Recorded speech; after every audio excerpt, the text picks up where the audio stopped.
muchas gracias. Yo, lo primero, de verdad, viendo así la sala, enhorabuena a Petán, Antonio, Juan, de verdad. Yo he estado en conferencias en algunas partes de España que éramos más ponentes que oyentes. O sea, así que chapó a Málaga y a Andalucía porque de verdad esto es un éxito de Petán, ¿eh? O sea, enhorabuena. Después de la enhorabuena, muchas gracias por invitarme a hablar de un tema que realmente quiero.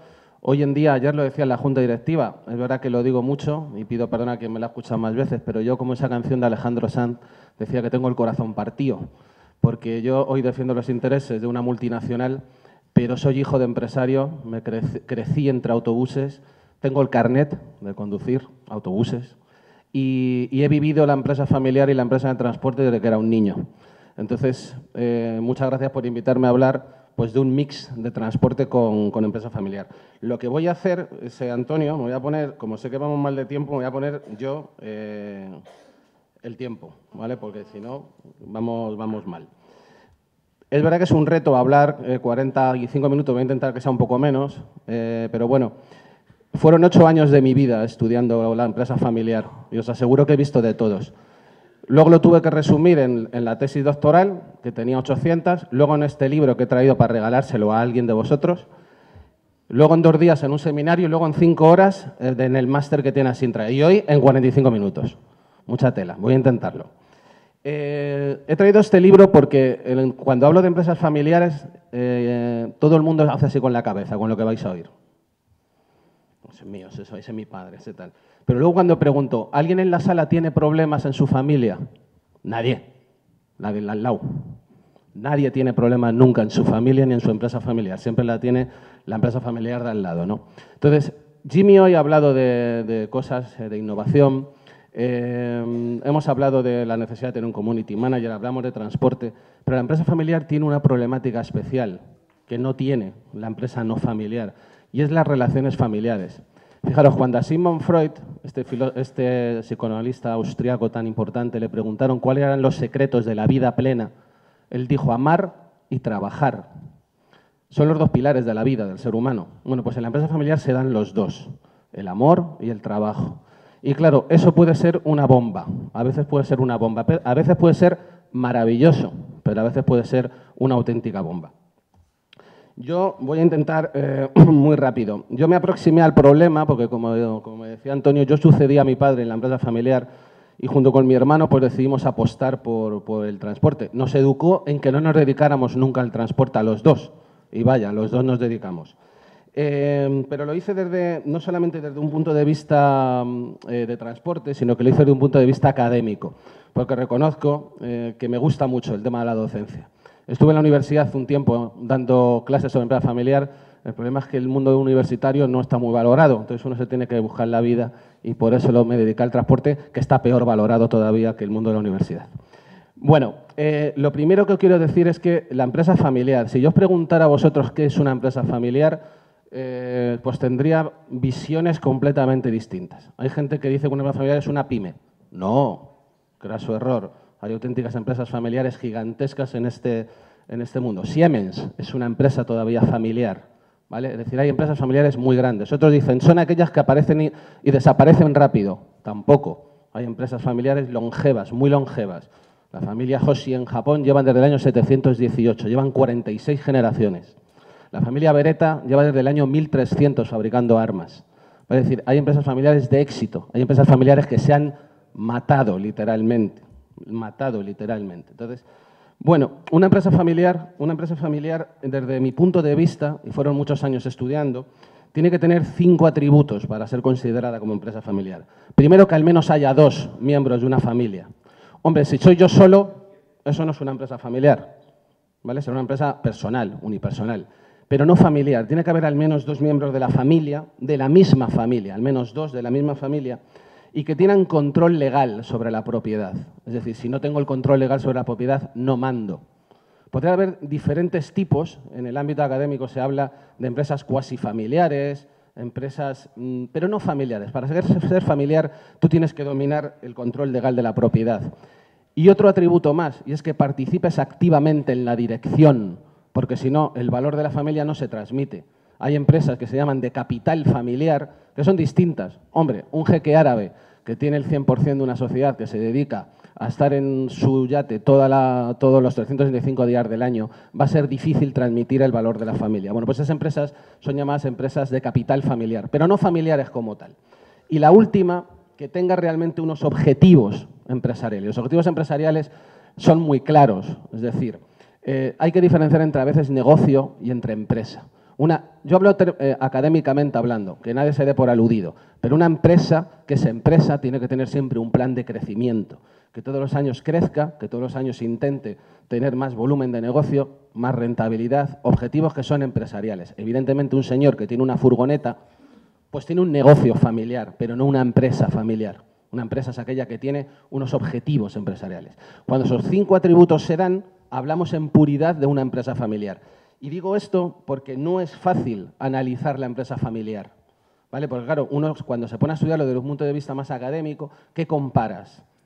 Entonces, cuando comparas tienes que acotar la definición. Bueno, pues esa definición es la que tenemos en empresa familiar, cuando se dan esos 5 atributos, ¿vale? Si no, como pongo ahí, se podrán llamar de otra manera. Empresa familiar, o sea, de capital o de propiedad familiar, empresa cuasi familiar. Hay gente que dice, no, si montas una empresa con un amigo también es familiar. No, pues un amigo te puede dejar de ser. No se puede dejar de ser padre. Hay un libro maravilloso que se llama No puedes despedirme, soy tu padre. Entonces, la empresa familiar es muy distinta por esto, porque no se puede dejar de ser expadre, ex hijo, ex amigo, sí. ¿Cuántos de nosotros, amigos que tenías, ya no los tienes? En la empresa familiar eso no se da. Algunas frases muy célebres sobre el mundo de la empresa familiar. La sucesión es el talón de Aquiles de la empresa familiar. Yo estoy totalmente de acuerdo. Y los que estáis en un proceso de sucesión deberíais de prestarle atención. Porque digo, he visto cosas maravillosas, pero he visto hasta pegarse en empresa familiar en 8 años. Ninguna de las vuestras, jamás. El abuelo la funda, los hijos la debilitan y los nietos la entierran. Esto se dice mucho. Un abuelo empresario, un hijo ingeniero y el nieto es poeta. Abuelo industrial, hijo vividor y nieto mendigo. De alpargatas a alpargatas en 3 generaciones. Bueno, todo esto es muy común en los libros de empresas familiares, ¿vale? Y hay una que me gusta especialmente, dice, no conoces realmente a alguien hasta que compartes una herencia con él. Es una frase muy célebre de Mark Twain. Bueno, de esto se ha dicho mucho en empresas familiares, se habla muchísimo sobre el tema de la sucesión. Pero es verdad que, como dice un autor que yo tuve el honor de tener en mi tribunal de tesis, Miguel Ángel Gallo, es uno de los, el gurú de empresa familiar en España, estas afirmaciones solo reflejan una pequeña parte de la verdad que hay que entender. Es verdad que en una empresa familiar, cuando analizas un proceso de sucesión en la empresa familiar, tienes que contemplar en qué momento está la empresa familiar. Y se hace siempre teniendo como 3 ejes, ¿no? El eje de la empresa, el eje de la familia y el eje de la propiedad. Hombre, la sucesión de la empresa de color rojo nada tiene que ver con la sucesión de la empresa de color azul, dependiendo de dónde estés. No es lo mismo una empresa que esté en un proceso de expansión que en un proceso de madurez. O no es lo mismo una empresa que esté en el eje de la familia, donde ya hay 2 generaciones trabajando juntos, en la que solo domina el propietario controlador. Cuando alguien entra a analizar un proceso de sucesión en una empresa familiar, tiene que tener muy claro la variable tiempo y los 3 ejes, porque no tiene nada que ver, os lo aseguro, y lo vamos a ir viendo lo más rápido que pueda. Por eso es fundamental saber en qué momento está la empresa familiar para poder estudiar bien una sucesión. Porque lo vais a ver, todo el mundo piensa que un padre tiene que suceder en su hijo. ¿Y por qué? Si yo tengo un avión y mi hijo no es piloto, ¿le dejaría el avión a mi hijo? Le querría muy poco, porque se va a estrellar con el avión. Entonces, hay 9 modelos de sucesión familiar, ¿vale?, en los libros, y 9 modelos que son posibles. ¿Qué pasa? Que como buen padre es difícil reconocer que un hijo no vale para una empresa. Pero ojo, puede ser el hijo más maravilloso del mundo y no merece nunca la pena, os lo digo de verdad, cuestionar las relaciones familiares por las relaciones empresariales. Bueno, nosotros, o lo que yo hice en aquel estudio, lo que yo presenté en esa tesis doctoral, yo intentaba demostrar que hay una serie de causas que dificultan los procesos de sucesión. Y si me da tiempo, 5 minutos, aprovechando que está Benito, yo no sé si Benito se llegó a enterar que el Ministerio de Fomento trabajó conmigo en la universidad, con tus predecesores, cuando estaba Miguel Ángel de Frías y Juan Miguel, en hacer un proyecto junto con la Universidad Autónoma en el que estudiamos los resultados de estas 15 causas que yo voy a decir. Luego se hicieron una encuesta dentro del sector con el apoyo del Ministerio para ver qué pasaba. Y son unos resultados que voy a ver en un minuto porque son realmente importantes. Bueno, la primera causa que puede dificultar. Lo primero, las resistencias que pueden tener los sucesores a suceder a su padre. Y puede haber de muchos casos, de tipo material. Bueno, pues hijo, si le formaste a tu hijo y estudió biología, pues a lo mejor esto de la empresa familiar como que no le va. El tío es que es un perfecto biólogo. Entonces, no, bueno, pues es una resistencia que hay ahí, ¿no? Otras son de tipo psicológico. Hay, a lo mejor, aquí puede haber empresas más pequeñas, pero también las hay grandes. Y a veces los hijos han tenido cierto miedo a sentirse hijos de papá, a que sea una opción sin mérito, a que quieren ser dueños de su propio destino. Bueno, estas resistencias realmente existen, ¿vale? También presentes, el tamaño, características estructurales, el sector de actividad. Bueno, en una empresa familiar, mi padre siempre me decía, no me sucedas nunca porque el transporte es horrible. Los coches se averían, todos son problemas, los conductores. Entonces, me lo vendió muy mal. En mi caso fue al revés, porque luego le sucedí. Pero no es lo mismo tener a veces un sector de actividad uno que otro. Y también un poco las expectativas futuras que puede tener esa empresa familiar. También es verdad que hay hijos a lo mejor que el padre le ha formado muy bien, tiene una posición ya en el mercado en otro sitio y decide o prefiere no suceder en la empresa familiar. Esta es la causa número uno, las resistencias en los hijos sucesores. Segundo, para ir avanzando, es que los sucesores puedan no estar debidamente formados en el mundo empresarial. El mundo empresarial no es fácil, ¿eh? Porque, claro, hombre, ser el director de una empresa implica muchas cosas. Te implica que te tienes que relacionar con la administración, con los clientes, con el personal. No todos los caracteres de las personas valen para eso. Pero por eso uno no es mejor persona ni peor. Simplemente es mejor directivo o no directivo. Entonces, estas resistencias también en los sucesores pueden dificultar los procesos de sucesión generacional. La tercera causa que analizamos es el abismo generacional. Hay un autor que dice, no hay un esfuerzo más patético que una generación intentando imponerle a otra su punto de vista.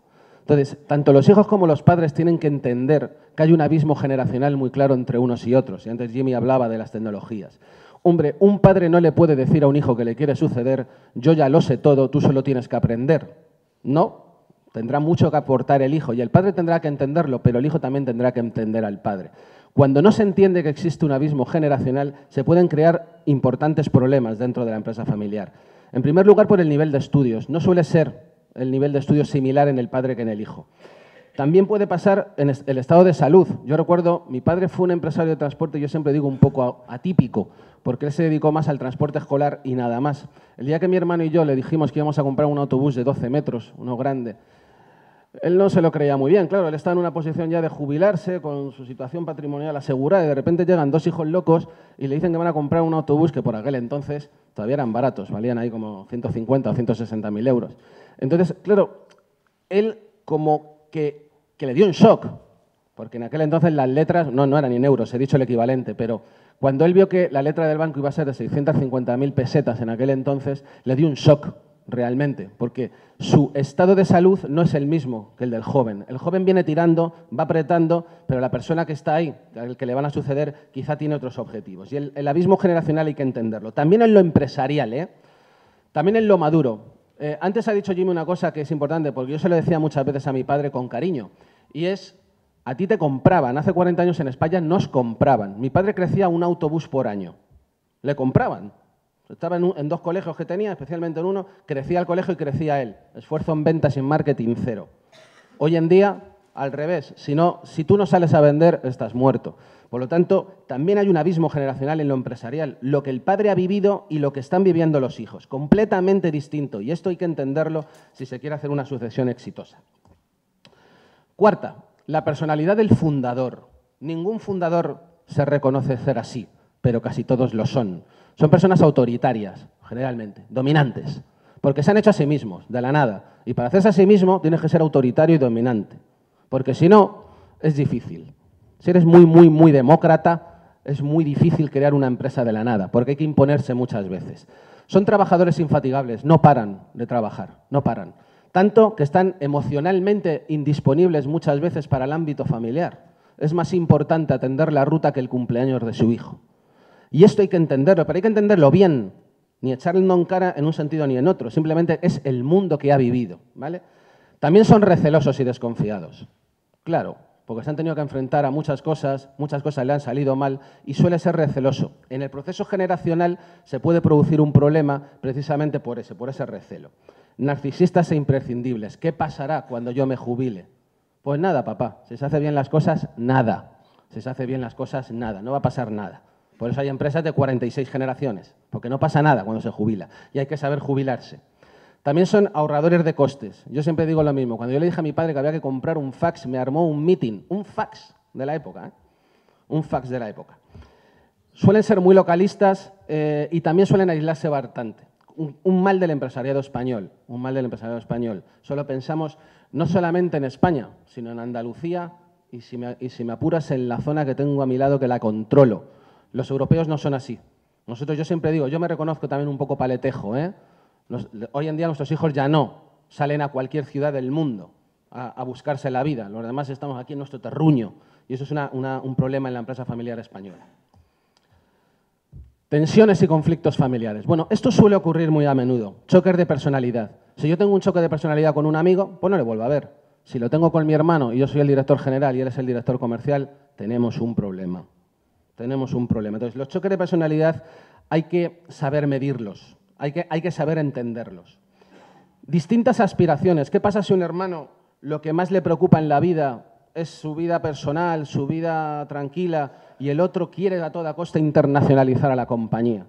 ¿Qué pasa cuando hay distintas aspiraciones dentro del seno de la empresa familiar? ¿Vale? Esto genera muchos problemas y de verdad que lo he visto. Episodios exclusivos del ámbito familiar. Una empresa de transporte que la mayoría de la gente que estáis aquí conoceríais y que obviamente no voy a citar.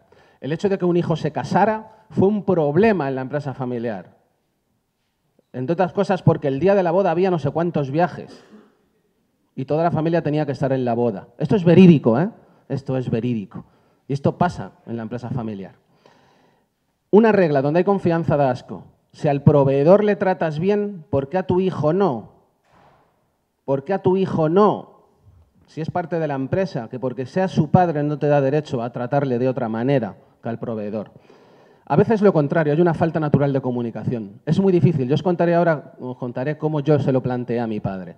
Es muy difícil decirle a tu padre, papá, que te tienes que jubilar, tío. Que ha llegado el momento que tengo que mandar yo. Cualquiera se atreve a esto. Bueno, ¿qué pasa? Que nadie lo dice. Hay una falta natural de comunicación porque en la familia no es fácil decir las cosas, no es fácil. Hay una falta de gratitud también, mutua, generacional, que no se entiende. El padre tiene que estar agradecido al hijo de estar ahí, de estar aprendiendo, de estar a su servicio, y el hijo tiene que ser también grato con su padre porque ha formado algo de la nada, y esto hay que entenderlo, y a veces se produce lo que se llama una envidia generacional. La X6, que llamamos nosotros, la causa número 6. Antonio, tú tienes control del tiempo, ¿no? Yo lo tengo aquí, pero no... El problema que tengo es que como me gusta tanto el tema me enrollo, ¿vale? Errónea concepción del sistema empresa-familia. Dicen los expertos que tiene que haber, y de verdad, esto es muy importante, hay que poner una barrera entre la empresa y la familia. Es verdad que dice Neil Noy, uno de los mayores expertos en esto, hombre, que la barrera no sea un muro infranqueable de ladrillos, pero sí una barrera. Si estamos en la familia, no me cuentes los problemas de la empresa. Estamos en el cumpleaños del niño, disfrutemos del cumpleaños, joder. No me hago viejo en él. Y si estamos en la empresa, no me llames papi, no me llames mami. La empresa tiene unas reglas, la familia tiene otras reglas. Distintas. No las mezclemos. Estar delante de un cliente importante y llamas a tu hijo nene, ¿por qué? Si estás en la empresa, hazlo en la familia. En la familia dile nene y que le quieres. Las dos cosas, que no se nos olvide. Hay que decir más te quiero, que no lo decimos, por cierto, en el mundo familiar. Lo que pasa es que, claro, la empresa y la familia se mezclan tanto, por eso se llama empresa familiar. Los expertos dicen que el sustantivo es empresa, el adjetivo es familia y el sustantivo siempre va antes que la familia. Por eso la empresa tiene que ser lo importante. Pero no descuides la familia, porque esto pasa, está plagado de momentos trágicos la literatura de empresa familiar. Edsel era el hijo de Henry Ford, del famoso Henry Ford. Bueno, Henry tenía un carácter increíble, ¿no? Y se llevó siempre con su hijo muy mal, porque era una persona autoritaria, patriarcal, todo lo que he contado. El día que su hijo Axel murió de una úlcera de estómago, su nuera, el día del entierro, se abalanzó sobre su suegro y le dijo: tú has matado a tu hijo por ser así. Entonces, todo esto os puede parecer muy trágico. Está lleno la literatura de negocios de esto. Entonces, ¿por qué? Porque no se respetan las normas de empresa y familia. Cuando habría que respetarlas, el sustantivo es empresa, en la empresa tiene unas reglas y la familia tiene otras reglas. Yo siempre le decía a mi padre que por qué había que ir no había en aquel entonces precalentadores, pero me mandaba a acelerar los autobuses siempre en la película de media tarde, joder. Papá, no podíamos ir en otro momento, teníamos que ir a arrancar los autobuses el domingo por la tarde cuando echaban la película de la tarde. Bueno, si estamos viendo la película, no me hagas ir ahí, que al revés, voy a odiar a la empresa cuando lo que hay que hacer es amarla, ¿no? Si queremos continuar el legado generacional. También es verdad que se produce en una cadena de privilegios, como todo se confunde, las personas y las circunstancias, ¿no? Entonces, bueno, yo todavía hoy en día, cuando algunas veces vamos a comprar empresas, todavía ves las contabilidades, lo más curioso que he visto, hasta un perro estaba contabilizado en la empresa, en la familia. Y preguntamos por el perro, se llamaba Charlie, pero estaba pagado con el dinero de la empresa. Entonces, bueno, es tuya, pero las normas de la empresa son de la empresa y las de la familia son de la familia, ¿vale? Bueno, la empresa familiar no se caracteriza por estar organizada empresarialmente bien. Cuando vas a una empresa familiar, generalmente en esto más de pequeño tamaño, ninguna tiene una estrategia escrita. Todo el mundo dice: sí, mi estrategia está clara. Y cuando le dices: ¿dónde está? No, no la tengo. Entonces no la tienes. Si no está escrita, no la tienes. Piensas, pero no la tienes.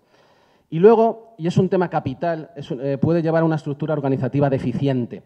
Y sobre todo es muy importante en una empresa familiar clarificar el organigrama. Yo la mayoría de conflictos que he visto entre hermanos o que he visto entre miembros de la familia es por no tener clarificado el organigrama.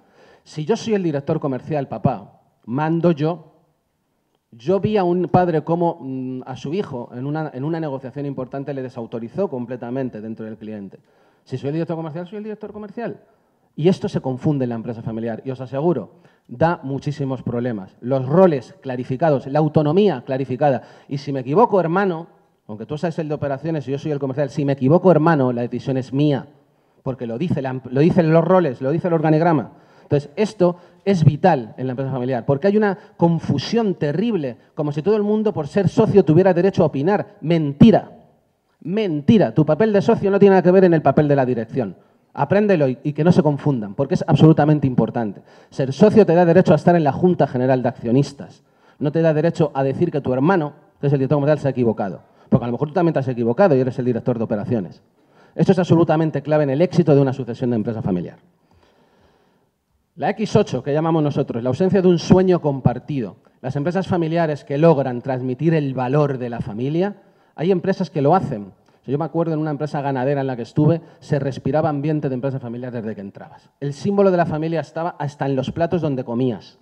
Cuando hay un sueño que es compartido por la familia, esa familia prospera. Incluso se hacen talleres donde se reúne la familia exclusivamente para hablar del valor, del legado de la empresa familiar. Eso se observa muy rápidamente en una empresa u otra. La X9, influencias externas a la empresa familiar, también puede pasar. Yo me acuerdo cuando sucedía a mi padre que al señor del banco le empecé a caer fatal, porque yo sí sabía lo que era el Euribor y el diferencial. Entonces le caí fatal y le empezó a hablar mal de mí a mi padre. Claro, porque te negociaba el Euribor, ¿no? Entonces, esto es importante. Puede haber influencias en el momento de la sucesión que intentan también y que pueden crear conflictos importantes. Por supuesto, otros políticos, otros familiares, a veces los políticos. Si la empresa es de la familia, es de la familia. Atención a regular la familia política, porque es mujer y ex marido sí se puede ser. Eso sí se puede ser. Ex padre no, ni ex hermano. Te podrás llevar mal con tu hermano, pero amigo, es hermano para toda la vida. Ex mujer sí. Hay un momento tabú, que es la complejidad de plantearlo. Yo me acuerdo cuando se lo planteé a mi padre. Qué sudores, Dios mío. Llegó el momento de hablar. Porque cuando yo le preguntaba, en estos 8 años que yo estudié en empresa familiar, y le preguntabas a los hijos que decían mandar, le decían: oye, ¿quién manda en la empresa? Decía: yo. Ah, tú. Vale. Coño, cogía las escrituras, el 100% del capital era el padre y el administrador único era el padre. Pero mandaba el hijo. Hombre, claro. Para él. Si el capital social el 100% lo tiene el padre y la administra únicamente, quien manda es el padre. Entonces, cuando llega el momento, tienes que plantearlo y tienes que plantear a papá o a tus hermanos que hay que hablar de esto. Si yo quiero desarrollar mi futuro profesional en esto, hay que hablar de las reglas y hay que hablar del capital social y hay que hablar del puesto en la compañía y tanto en órganos que la gente confunde, en la dirección o en el trabajo efectivo o en el Consejo de Administración o en la Junta General de Accionistas. Resistencias de los fundadores. Esto también pasa. Un fundador se resiste a abandonar. Y también es lógico, pero también los hijos tienen que entenderlo. La empresa familiar, os aseguro, es un ejercicio de empatía. Las empresas familiares de éxito todas son empáticas. Las que no son empáticas acaban fracasando todas. Generalmente, dicen las medias, en tercera generación. Generalmente, porque ahí la cosa se complica. Ya no son hermanos, ya son primos. Entonces la cosa ahí se empieza a complicar más. Bueno, hay muchas razones para que un fundador se resista a abandonar, ¿vale? Primero, temas de tema psicológico. En cierta manera es aceptar el fin de la vida. Y eso no es fácil, no es fácil. No aceptar la pérdida a veces de facultades en la vida, ¿no? Y esto pues no siempre es fácil por parte de un fundador. Algunas que tienen origen en las motivaciones del ser humano, el estatus social, la situación económica, el trabajo. Es difícil cuando eres un fundador acostumbrado a relacionarte con la administración, con los clientes, estar ensarados con las marcas. De repente decir que lo tiene que hacer tu hijo o tus hijos ya para siempre no es fácil y por eso hay otra causa importante. Pero esta es lo que llamamos nosotros la X10, las resistencias para abandonar del fundador. Un tema muy interesante. Todo el mundo piensa que tiene que suceder el padre al hijo. Pues no, señor. Si usted tiene un patrimonio, lo digo de verdad, os lo digo convencidos, esto lo opina el 99% de las empresas familiares a las que entrevistamos. Un padre sucede en su hijo. ¿Y por qué? Yo les pregunto a ustedes, probablemente muchos de ustedes a lo mejor tienen una empresa de transporte, una gasolinera y 4 pisos. Lo justo del buen padre, lo justo, es dejar a sus hijos a partes iguales el legado familiar, no la empresa familiar. Porque, hombre, si uno le salió un tío, un gurú, un líder nato que se come el mundo, a lo mejor tiene más sentido que le dejes a la empresa. Y al poeta, déjale un en la playa que se va a inspirar que no veas. Entonces, la sucesión dentro de la empresa familiar hay muchos modelos de hacerlo, concretamente 9. De propietario controlador a sociedad de hermanos y de sociedad de hermanos a consorcio de primos, esa es la línea habitual, lo que ahí la llamamos nosotros la 2 y la 5. Pero no tiene por qué ser así. O también se puede elegir a un externo para que dirija la compañía y ser socio y estar sentado en el Consejo de Administración. Quizá os suena un poco a empresa más grande, pero no tiene por qué. Yo conozco una empresa de 6 millones de euros de facturación, no tan grande, donde está perfectamente organizada y con protocolo familiar. Entonces, las cosas se pueden hacer. Otra cosa es pensar si esto es o no es un problema. Pero si alguien detecta que tiene ciertos problemas dentro de la familia, es uno de los mayores problemas de las empresas. Y no lo dije al principio, en las economías no comunistas, como la nuestra, el 85% del PIB está en empresas familiares. ¿Vale? Es decir, es el colectivo más importante de empresa. También es lógico, porque cuando intentas crear algo siempre recurres a tus seres queridos. Es una cuestión de lógica. La ausencia de un plan de retiro en el fundador, ¿vale? Es decir, una vez que ya le has dicho a papá que se tiene que jubilar, tienes que saber desconectarle, hacer una desconexión progresiva, ¿vale? Y por eso también hay que medir si la ausencia existe o no existe. Se tiene que ir desconectando poco a poco. Tampoco puede desconectarse de golpe. Todos habréis oído muchas veces, a veces te jubilas y te mueres. Entonces, hay que hacerlo progresivamente. Voy a chequear tiempos, porque Antonio no me dice nada. 27 minutos, ¿eh? Bueno, un tema muy interesante. Si se tiene una adecuada estructura de gobierno o no. Yo lo sé, que en la empresa familiar siempre se piensa que todo es el trabajo. No. Hay 3 órganos fundamentales en una empresa familiar. Aquella que regula la empresa. Y en la empresa trabajan los que la dirigen, los que trabajan, los que están ahí trabajando. Pero puede haber miembros de la familia que no trabajen.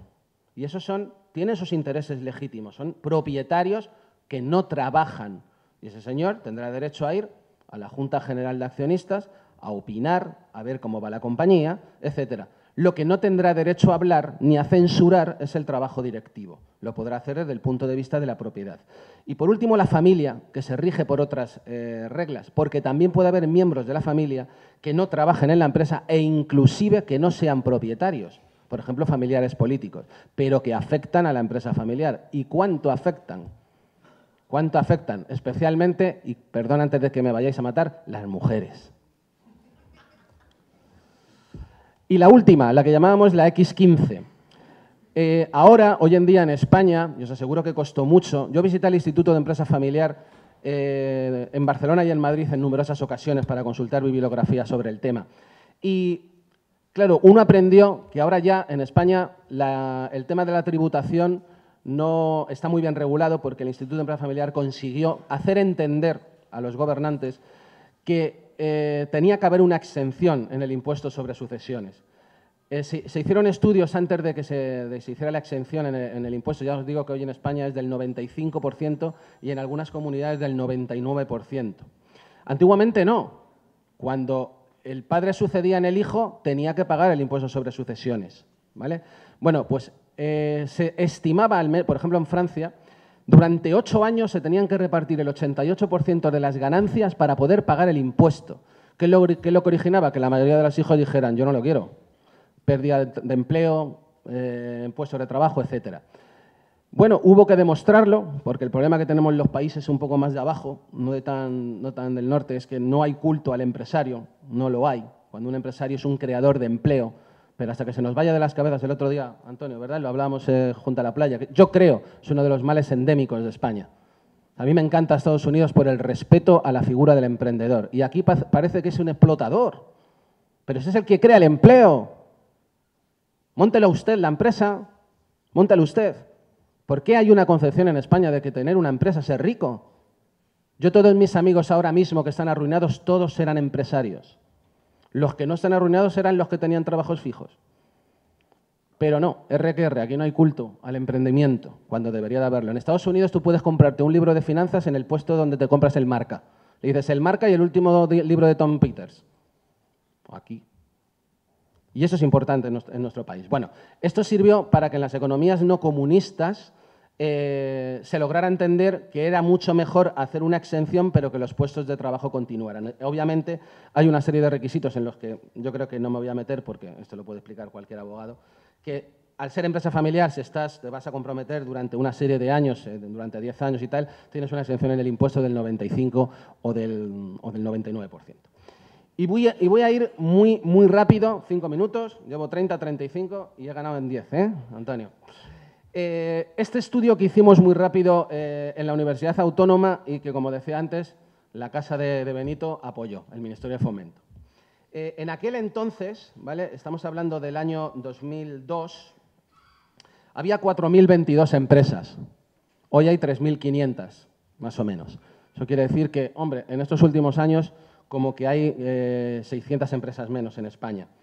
Lo hablamos ayer en la Junta Directiva de Asintra, ha cambiado un poquito. Aquí, en este estudio, que lo delimitamos para medir qué era empresa y qué era negocio, la media era de 6 autobuses. Hoy en día, corrígeme Benito si me equivoco, está en 11, ¿no, Rafa? 11 más o menos. Bueno, es decir, lo que está diciendo es el número de empresas está cayendo, la empresa cada vez es un poquito más grande, de 6 a 11, ¿vale?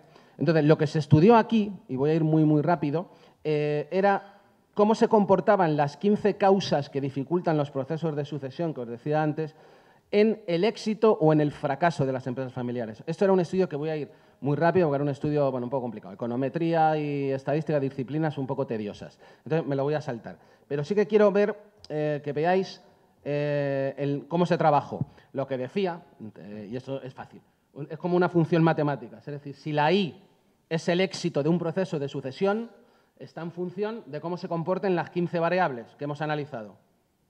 ¿Sí? Ok. Entonces, si X1, X15 pues son las cosas que hemos analizado, ¿qué pasaba cuando en una empresa familiar veías cómo se comportaba las X, ¿no? ¿Había resistencias? ¿Había tensiones familiares? ¿Qué pasaba con el éxito? Bueno, pues os voy a decir muy rápido que esto se pasó, se exigían 2 años de trabajo conjunto, se pasaron 62 cuestionarios que respondieron 41 sucesores y 21 fundadores. Bueno, Esto es muy rápido. Ese es el resumen de todo. Fijaros, el 93% de los encuestados decían que los fundadores eran como he descrito. El 93%. El 76%, os digo las que eran muy significativas, el 76% decía aquí no hay ninguna frontera entre empresa y familia. Esto es un totum revolutum. Aquí se habla de la familia en la empresa, de la empresa en la familia, el 76%. Y el 83% reconocía tener una ausencia total de organización empresarial. No había estrategia escrita, no había plan estratégico, no había un organigrama, no había una definición de roles. No lo había. Y lo decía la propia gente cuando no tiene que expresarlo en público, sino en un cuestionario que obviamente era anónimo, ¿vale? Y la otra cosa importante que llamó la atención, que era, ahí pone la X14, el 80% tampoco tenía ningún tipo de plan, ni tenía protocolo familiar, ni tenía nada que intentara velar por la salud de la familia versus la empresa. Bueno, es que estos son datos que no quiero agobiar. El 90% decía que sus padres eran trabajadores infatigables y que estaban emocionalmente indisponibles. Yo me encontré una vez a un sucesor, en vuestras familias no, y en la mía menos. Me reconoció y me dijo, jamás he hablado de nada con mi padre que no haya sido del negocio.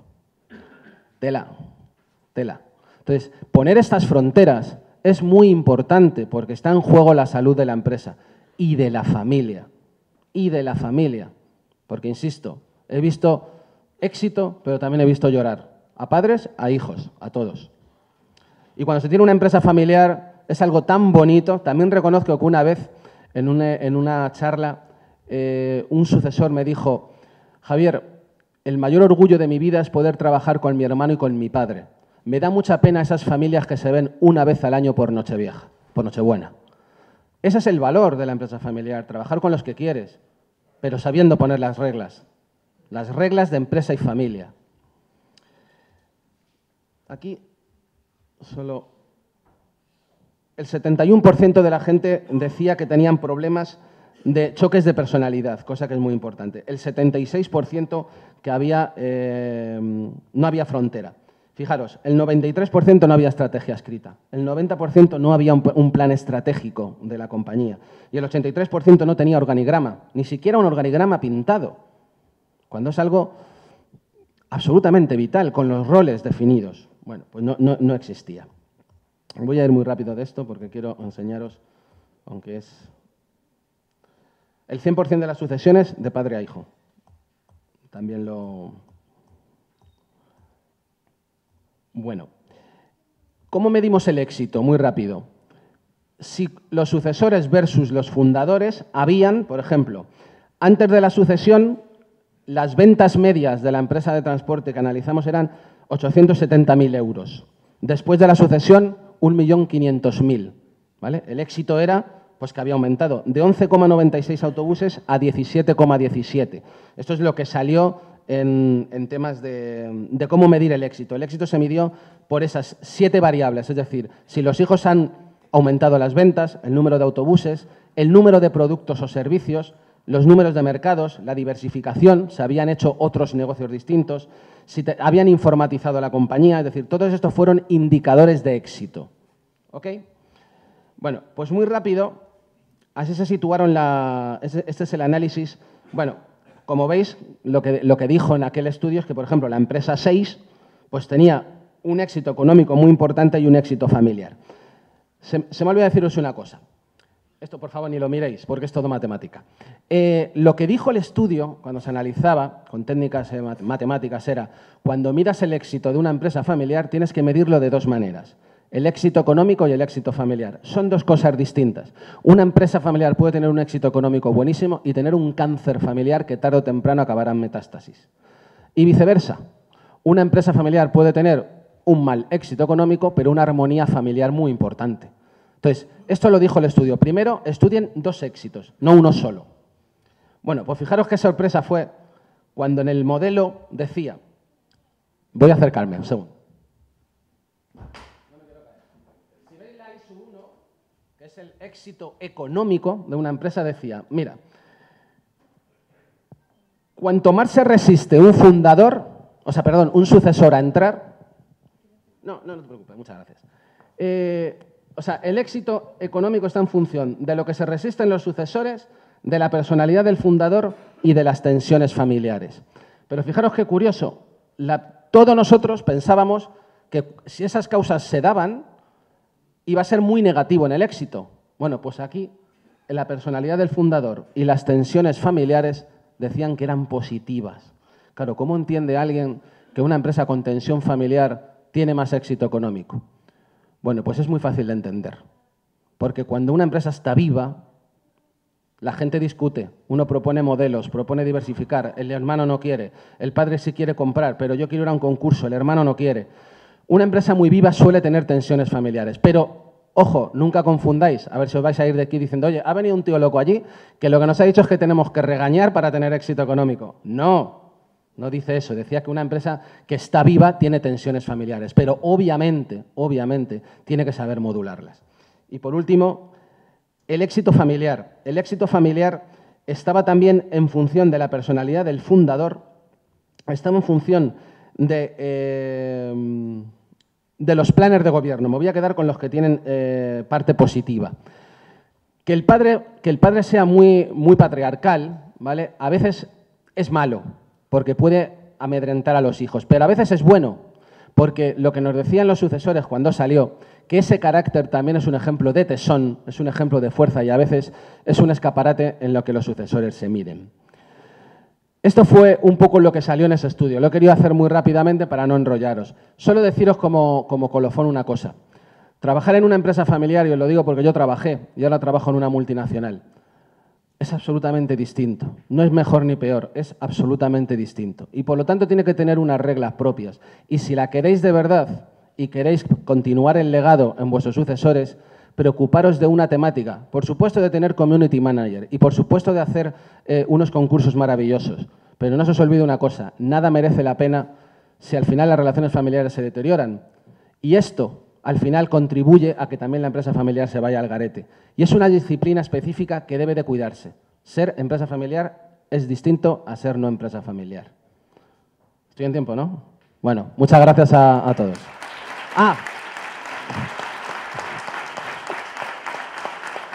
Después de esto, ¿alguien tiene problemas en su empresa? Lo digo por si se quiere llevar el libro. Pues para ti va. Venga, muchas gracias.